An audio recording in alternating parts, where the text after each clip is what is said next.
بسم الله الرحمن الرحيم. الحمد لله رب العالمين والصلاة والسلام على رسول الله وبعد. السلام عليكم ورحمة الله وبركاته. عصريا أي نول الله هدرتو وعصري أي بتين لولنكا يصراع ودحيا أمضها كنول أو عصريا جوجا. دولة وليبا يا أمد وليبا وحي ما أنت أسعين إيسا سيدي أيو نقول لها الإمبراطورية الكبرى تي أدونك أيضا معمول لها تي أود يدو أدونك كتري لها هذين نقطة حق ميليتري هذين نقطة حق سياسي هذين نقطة حق إيكونومي هذين نقطة حق دقن إيو ديمد dad waliba waxay adduunka ugu sacinayaan in dhaqankooda uu adduunka kala gaaro in ay sheeg ayagu ay maamulaan inay dhoofiyaan wax waliba ay haystaan si ay u noqdaan iyagu imbraadoriyada markaas adduunka maamulaysa annaga ka ahaan ka Soomaali ahaanna iyo ka Muslim ahaan ka Soomaali ahaan hadan ka bilaabo waxa maanta aynu kaga noolnahay adduunka geeska Afrika waa barta ubuucda bariga dhexe saaran ee ku xigta istaraatiijiga ah ee marka la fiiriyo juqraafiga loolankana uu aad iyo aad ugu wajahan yahay sidoo kale ifafaalihiisi iyo bilowgiisi waynu taaganahay oo marxala baciid naga ah inuu intan ka sii dartana ma foga hadaba haddaan baraarujiyan u laabto xadiis oo rasuulka kaleey salaatu wasalaam muslim ku jiro oo uu ka warinayo mustawrid al-qurashi waxa ku jira sifaat xadiiskaas haddii aynu qaadano oo aynu ku dhaqanno oo dhammaan aynu isgaarsiino ka Soomaalihan awalan aynu ka badbaadayno dhibaatooyinka imbraadoriyadka socda aynu noqonayno ummad is haysata markaas mustawrid al-qurashi wuxuu leeyahay majlis ay markaas uu fadhiyaa wuxuu yiri taqumu as-saa'atu war-ruum aktharu an-nas saacada ayaa dhacaysa reer Yurub ayadoo markaas ay yihiin dadka ugu faraha badan لاحظ هل كان كما وضع الرسول عليه الصلاة والسلام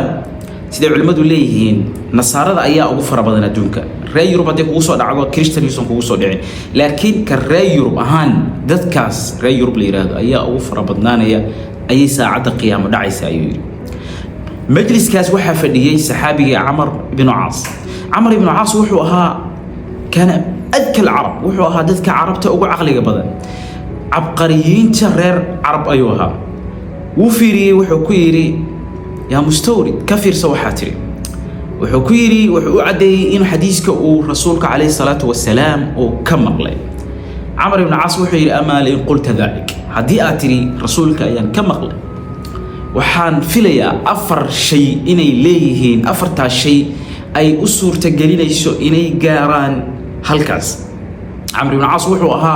تحليلك أما إيشيك إنو واحد تحليليو oo uu ka salgaaro aqligiisa asagoo isticmaalaya inaan lagu gaari karin waa ninkii u direen Quraysh markay saxaabada qaar u haajireen Xabasha ay u direen inuu boqorkii Xabashida u tago oo la soo doodo oo dood intuu ku soo qanciyo siyaasi ah oo diblomaasiyadeed uu soo celiyo saxaabadii halkaas u haajirtay oo lagu soo celiyo Makka oo fiirso waa ninkii noocaas ahaa ay Quraysh ka dhex dooratay oo muslima laakiin markaa wuxuu yiri afar shay ay reer Yurub leeyihiin oo u suurta gelinaysa in ay noqdaan صفة آت شيكتين كو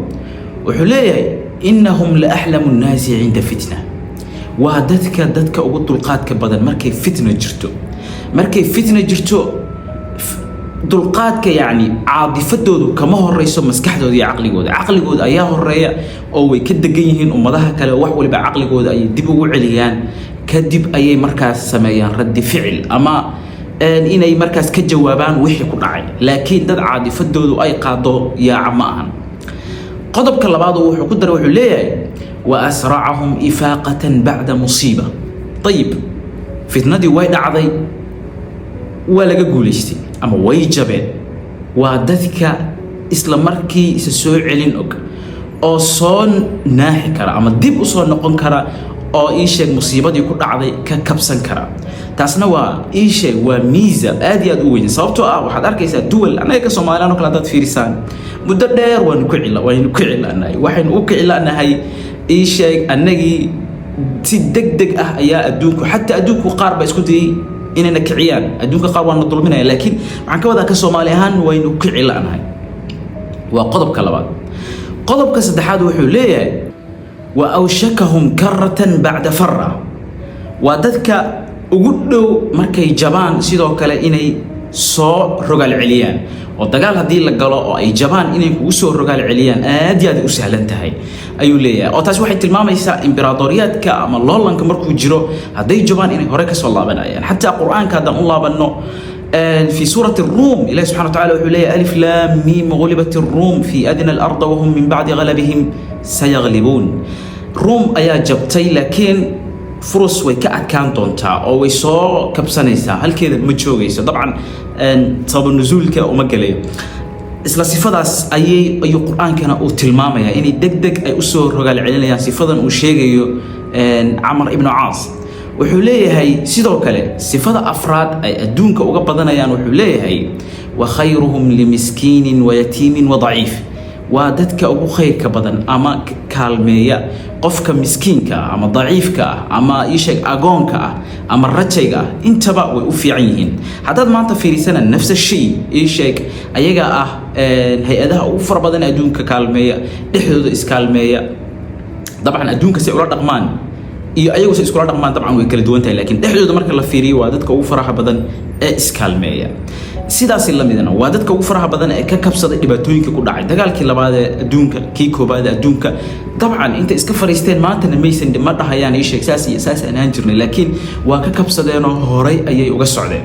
Amr ibn Aas afartaas sifo markuu sheegay wuxuu ku daray sifo kale oo aad iyo aad u cajiiba wuxuu yiri wa khamisatan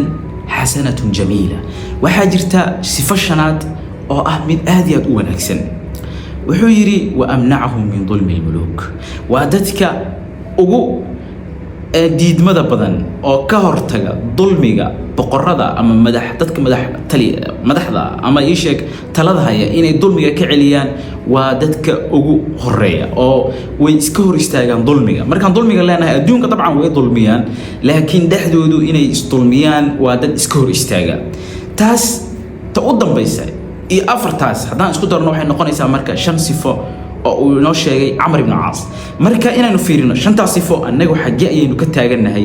heer intee leeg ayaynu sifo waliba u jirnaa aynu fiirino kadibna wacyiga ummadeena aynu ku darno khaasatan dhalinyarada soo koraysa sababtoo ayaga jiilkii mustaqbalka